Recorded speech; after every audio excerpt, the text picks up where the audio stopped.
He is entering his 13th season as head coach of the New Orleans Saints, and he is the man of the Instant Replay Hour. He is Coach Sean Payton. How are you, Coach?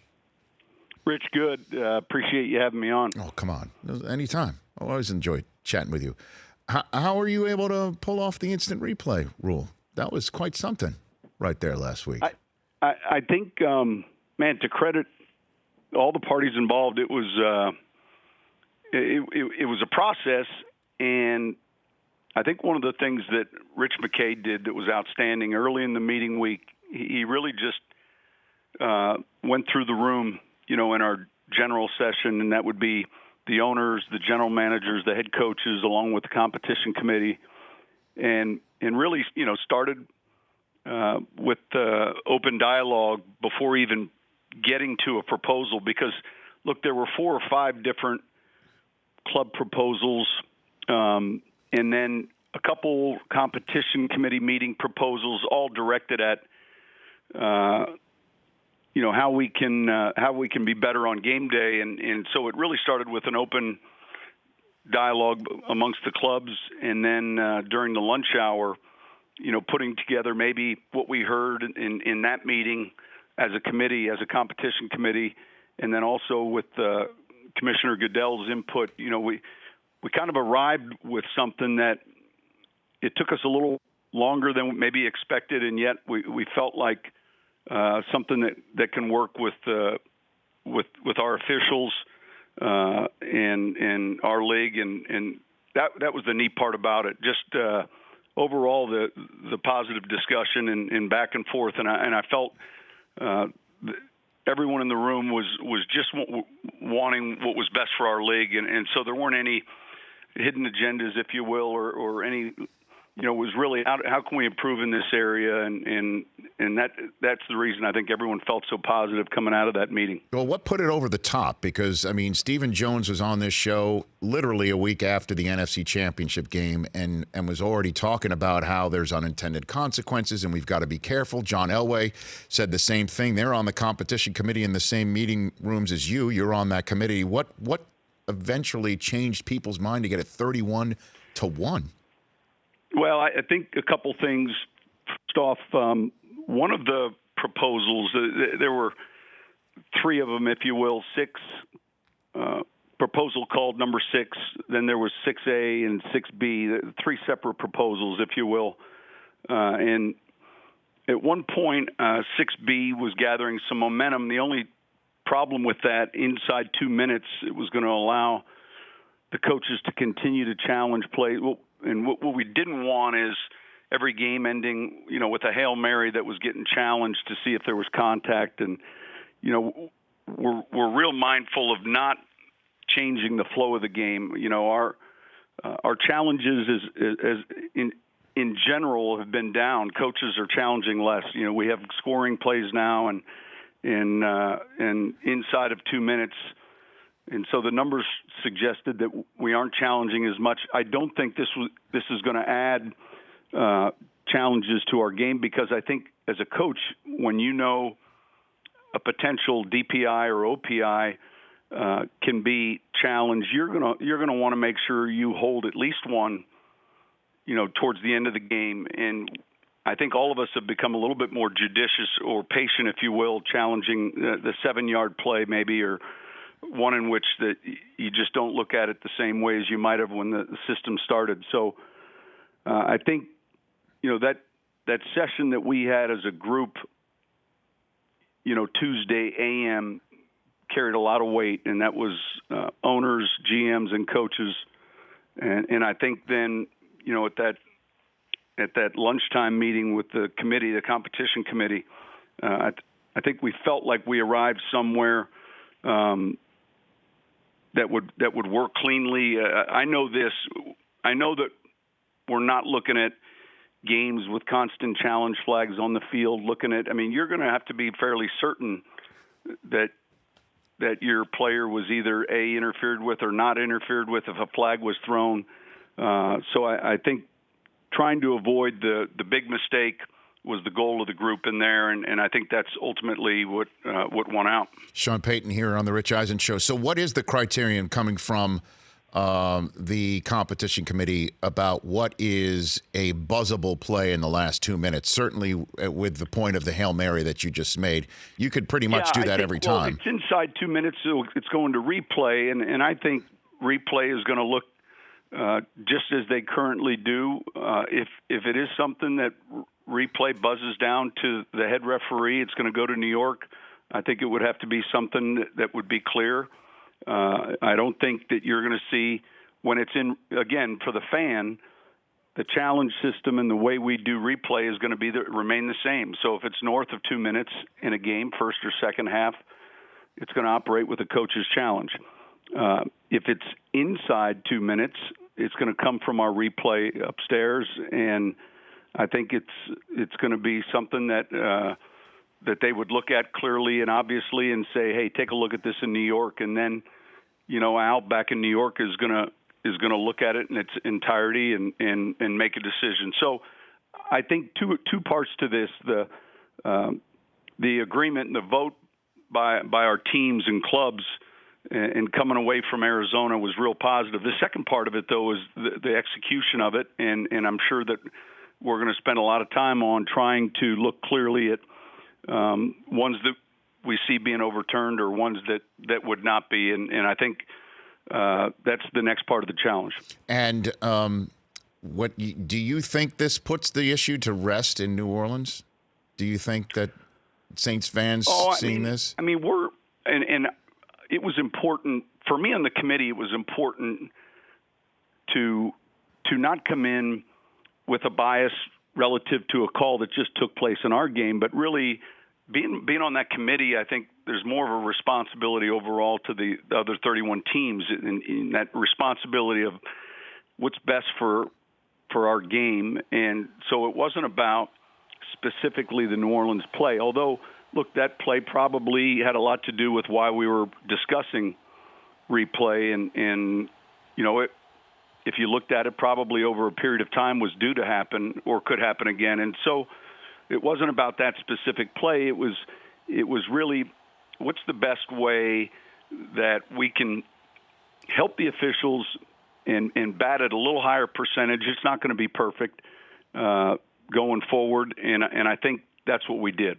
Well, I mean, in Peter King's column on Monday, he quoted something that Jason Garrett, I think, said to the entire ownership group about how we had great games from the AFC and NFC championship weekend, and all everyone was talking about is officiating. And as somebody whose job it is to talk football all the time on the NFL Network, I'm like, tell me about it. I mean, so do you think that rectifies everything? The fact that this is now I think changed. It's a start, and I think to Jason's point, he was fantastic on Tuesday speaking. Man, we had two great championship games. The NFC and the AFC championship game, both were overtime games. I think what's interesting is you talk about the perfect time window. Call it 3 hours. One of the things each time you go to one of these meetings, you learn a little bit more. And I think that although there's a certain goal time-wise for these games, the one common theme is if it's an exciting game, no one's looking down saying it's 3 minutes and 3 hours and 12 minutes long. It's too long. I think eliminating the dead time is something our league's done a great job with. And I do think that, look, anytime you come off of two great games like that, you want more of the topic to be about the last minute drive that Tom Brady had in New England in overtime, or the back and forth play from the Rams and the Saints, how it started off and the Rams then closed the gap and ended up winning in the final play of the game. So, you're trying to avoid maybe that egregious mistake, and yet I think that there's no perfect system, but I think going forward, it's being able to put a challenge on the field if you feel like a true error has been made. In our game versus Pittsburgh a few weeks prior, there was an interference called against Kamara, and it was clearly a mistake. And a mistake like that would be able to correct it. And so you're still going to come away from games. You're not going to have that perfect game. But we do know one thing, and all the studies, the analysts would tell us that DPI and OPI is the one foul that can impact a game a lot more than, call it, the rest of the fouls that can take place in a game. And so, we're going to have to work our way through some bumps, I'm sure, and yet I think we can do that, and I think we've seen the CFL do that. Couple more on this subject before we move on. Coach Sean Payton here. So, when was the last time that you had a day where this wasn't brought up to you, this subject? That's a good question. We travel in the off season some, and now one of the great things is, our ability to use Uber or, a car service different. All of us now can, go to our phone and get a ride here and there. And I wish I would have just brought a camera with me and recorded every Uber discussion I've had in the last 2.5 months when the driver turns around. And then, the one thing you realize is we have a ton of NFL fans out there. And so, at times I wanted to wear a hat and say, look, I'm aware of it. I agree with you.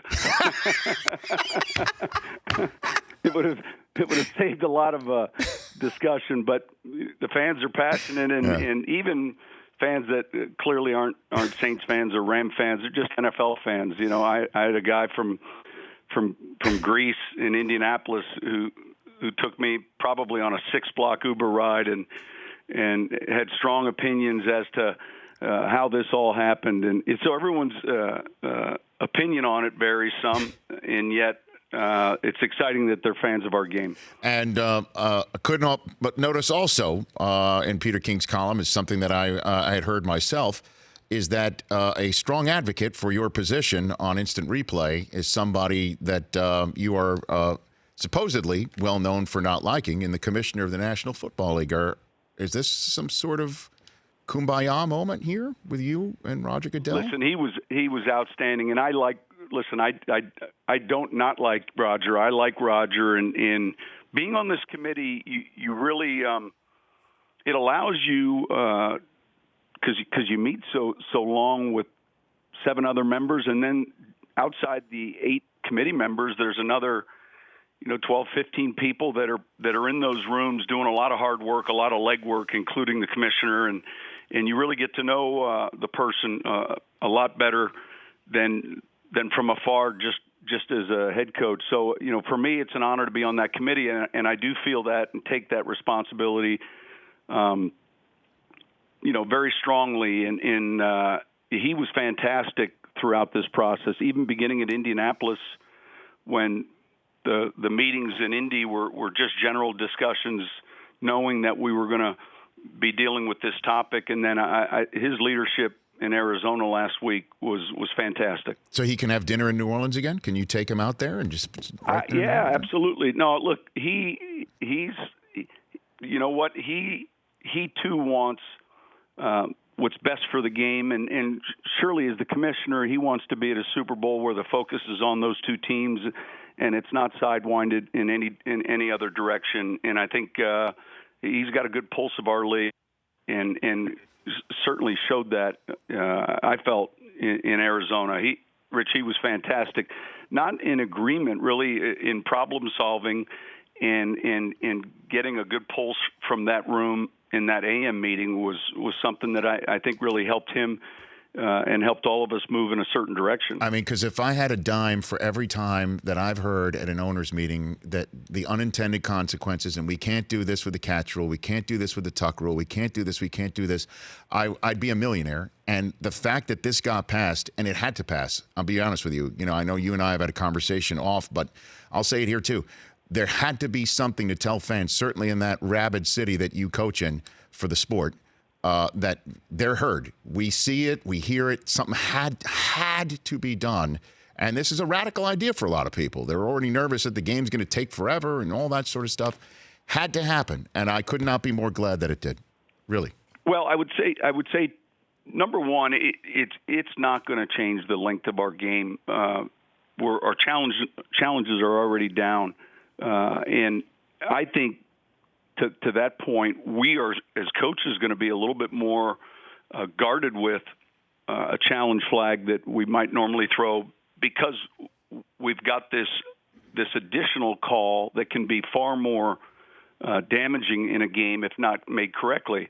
I think secondly, the sometimes the fear of change, or hey, we might be going down this path, and discussing that, and then quickly saying, well, what concerns you more, making change like this, or having that repeat itself, let's just say in the Super Bowl, in the final minute and 30 seconds.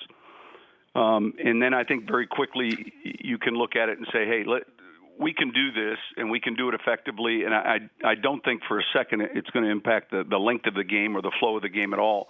I think the challenge is strictly the consistency at which we look at these plays. That's going to be the challenge, in the bar at which we officiate these plays, not on the field.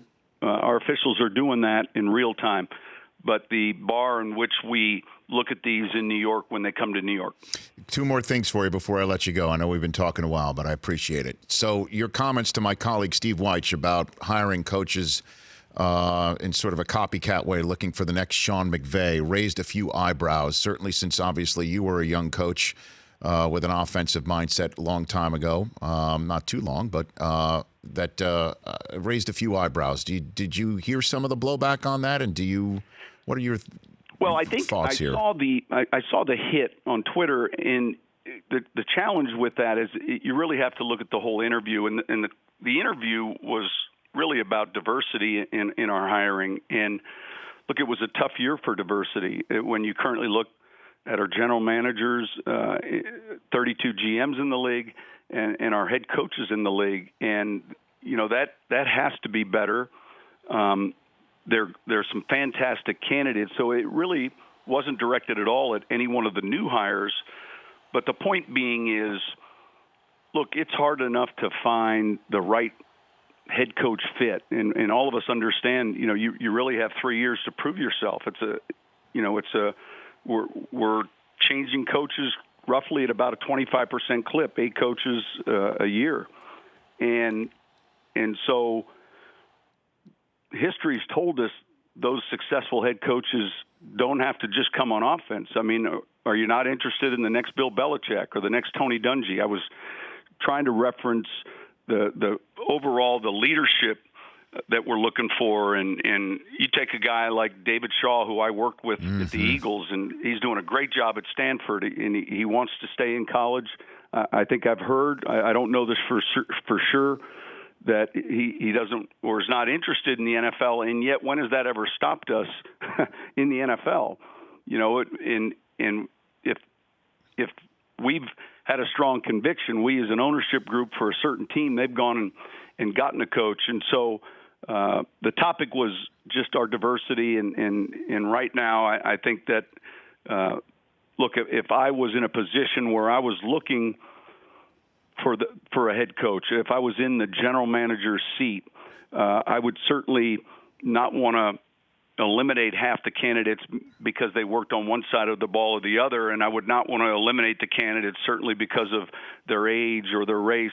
I would be trying to find, which is a very difficult task, the best leader that I think could lead our team to not just in the short term, but in the long term, successful sustainability, which is what we're all looking to do, and it's a little bit easier said than done. And so that when you get just a little piece of it, it's really not the whole interview. And the interview started with just us as a league, and I think we'll be better there.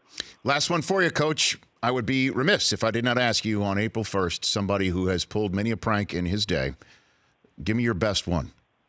What do you got for me? Well, Rich, the first one that comes to mind wasn't April 1st. It was the heat of January in the postseason when I'm in Seattle sitting in my room and we're getting ready to play the Seahawks. We've got, 5 hours before we even begin to think about game time, and it's cutting around the league to the various cities because of the weather. And there's network in Seattle with Breeze and Russell Wilson warming up on the field in their T-shirts, but nonetheless at the stadium. And I'm in my pajamas in bed thinking I should be handing the officials the inactives right now. I overslept. So that wasn't an April Fool's Day. But we didn't mean to do it. Somebody rolled the wrong button, rolled tape. I know you texted Marshall and I at the same time on the set saying, what's going on? I stubbed my toe going into the shower. We were in Bellevue, which meant that we were a half an hour away, and if Drew and Russell were warming up pregame, clearly all the buses had left. And so that was the one that felt probably most like your worst nightmare as a coach. You're late. The only thing worse would have been they were playing the national anthem. Well, what about the time at the Pro Bowl where you got Tony Romo in his first Pro Bowl appearance to cough up his room number to your child, right? Remember that happened? Yeah. Back in the day? So that was 2006, and it was the first time I ever attended the Pro Bowl. We were coaching the NFC's team. We had back then the Pro Bowl was after the Super Bowl, and we had lost to the Bears in the championship game. It was Tony's first Pro Bowl.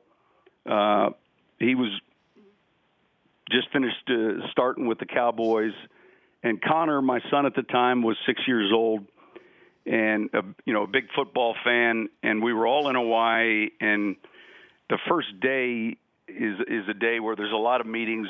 You're not practicing, and the players are in the room signing footballs, getting a lot of the logistics out of the way. And Larry Allen, the fantastic player that I don't know how many Pro Bowls he played in, but Larry was one of those quiet guys. But I had heard from other players in years past that that they were all looking for a room number so they could put all their meals or drinks on a certain number, a rookie player. And so in that meeting, quietly, I just grabbed Tony. I said, "Hey, Connor's made a picture for you.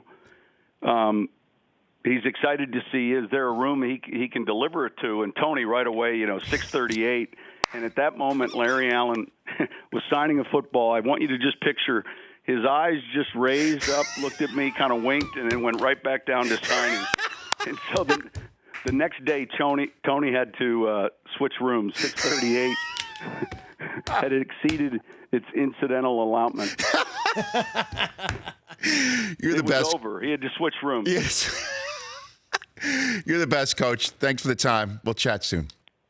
All right, guys. Thank you. You got it. Sean Payton. The Rich Eisen Show, weekdays at noon Eastern on Audience.